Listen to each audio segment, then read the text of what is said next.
Okay mga kaibigan, magandang hapon sa inyong lahat.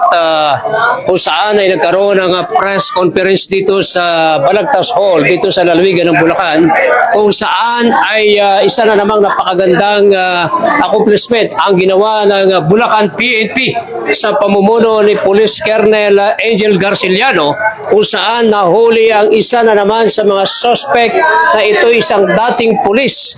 Ito pala ay membro ng gun for hire, na kung saan sa kabila ng kahirapan ng paghuli sa mga suspect sa pagpatay kay dating board member Ramil Capistrano, ay narito ngayon ay nahuli na ang dating pulis na suspect na napakahaba ng kanyang pangalan. At dahil dito katabi natin ang napakahusay, napakasipag na provincial director ng PNP sa lalawigan ng Bulacan. Colonel Sir, pwede bang malaman ng taong bayan at mga nakikinig sa Latigo News TV at Latigo Newspaper, paano nyo po nahuli itong isa sa mga suspect na ito'y masasabi nating kilabot at talagang handang lumaban, subalit nagtagumpay ang kapulisan ng lalawigan ng Bulacan?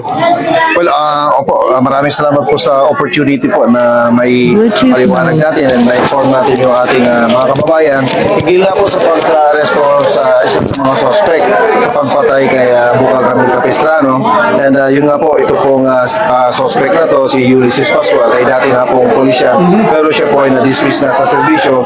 Gawa nga po ng noong siya ay nagkakaso sa murder, 2 counts of murder na to, siya po ay nagtago hanggang siya ay nauwol at tatanggal sa serbisyo. So, dito po sa natin, sa efforts po na ginagawa natin, pinagsama-sama po natin yung mga nakuha nating information, reports. Yun po, nag-undergo po ng process, validation process, nakipagtulungan tayo sa local government unit, sa mga ready forces po natin. And hindi naman po tayo, kumbaga hindi naman po nasahin yung effort natin dahil overwhelming po yung suporta ng taong bayan. In fact, yung pong success natin na to, ay bunga po ito ng pakikipag-ugnayan ng mga informants natin.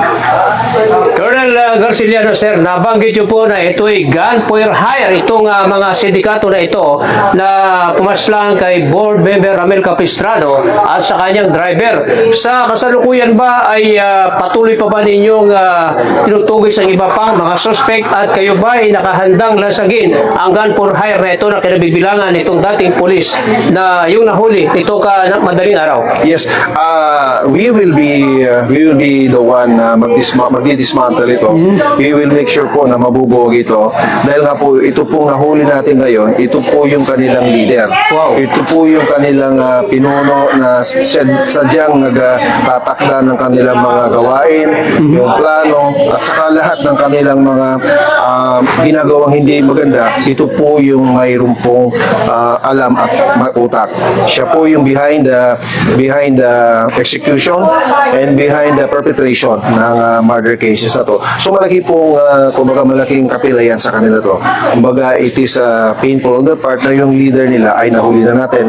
And of course, ito ay dadalhin natin sa korte para harapin yung tamang kaso na nakasampa laban sa kanya. At bibigyan naman po siya ng karapatan ng ating batas at ng ating korte at ipagtanggol yung kanyang sarili kung wala po siyang kinalaman. But sa aspeto ng ating investigation at sa mga nakalap nating ebidensya, tinitiyak po natin na mayroon po tayong malakas na ebidensya na itong mga suspect na to ay makukonvict sa kasong double murder cases.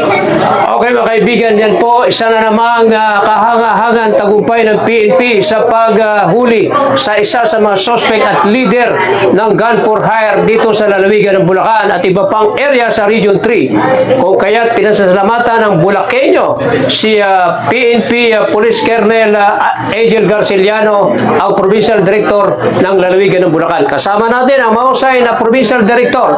Ito yung Latigo Mario Batigas ng Latigo News TV. Thank you. Thank you. Thank you.